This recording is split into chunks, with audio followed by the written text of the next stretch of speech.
Global market में चीन और भारत के बीच चिप मेकिंग की रेस चल रही है और इस टक्कर में चीन को रोकने के लिए अमेरिका, यूरोप जैसे देश भारत का साथ दे रही है। और ऐसे में बड़ी खबर ये है कि इस रेस में भारत की रफ्तार बहुत तेजी से बढ़ रही है। भारत सरकार के पास मूल्यांकन के लिए 21 अरब डॉलर के प्रस्ताव है। ब्लूमबर्ग की एक रिपोर्ट के मुताबिक इजराइल की टावर सेमीकंडक्टर कंपनी ने 9 अरब डॉलर का प्लांट और टाटा ग्रुप ने 8 अरब डॉलर की चिप फैब्रिकेशन यूनिट स्थापित करने का प्रस्ताव भारत सरकार को दिया है। दोनों प्रोजेक्ट गुजरात में स्थापित करने के लिए प्रस्तावित किए गए हैं। टाटा समूह पूर्वी भारत में 3 अरब डॉलर का चिप पैकेजिंग प्लांट बनाने की भी योजना बना रहा, जो चिप्स को इकट्ठा करेगा और निर्यात करेगा। इसके अलावा जापान की रेनेसिस इलेक्ट्रिक्स की भी भारत में एक चिप पैकेजिंग फैसिलिटी बनाने की योजना है।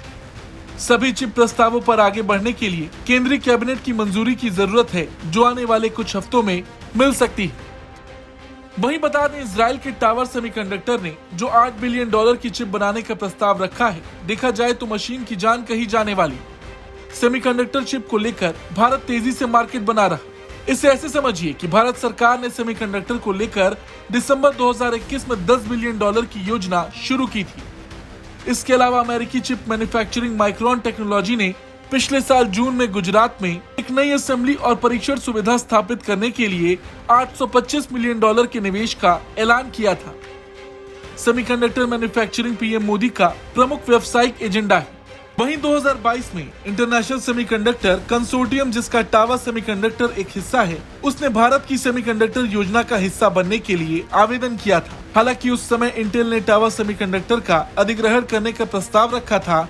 इस डेवलपमेंट के कारण कंसोर्टियम के आवेदन पर निर्णय रोक दिया गया था। आईटी राज्य मंत्री राजीव चंद्रशेखर ने पिछले साल अक्टूबर में टावर सेमीकंडक्टर के सीईओ रसेल सी एल्वांगर से मुलाकात की थी। इस बैठक में भारत में इजराइल के राजदूत नाओर गिलोन भी शामिल हुए। चंद्रशेखर के मुताबिक दोनों ने सेमीकंडक्टर्स में भारत टावर साझेदारी पर चर्चा की थी। वहीं भारत के अलावा अमेरिका, जापान और चीन जैसे देश सेमीकंडक्टर बनाने में भारी निवेश कर रहे हैं। वो भी अपनी अर्थव्यवस्थाओं को मजबूत बनाने और बदलती जरूरतों को समझ रहे हैं, मगर भारत भी लगातार इस रेस में बना हुआ है। और जो प्रस्ताव भारत के पास आया है, ये चीन जैसे देश के लिए एक बड़ा झटका माना जा रहा है। इस खबर को लेकर आपका क्या कुछ कहना है, कमेंट करके जरूर बताएं। ब्यूरो रिपोर्ट, भारत तक।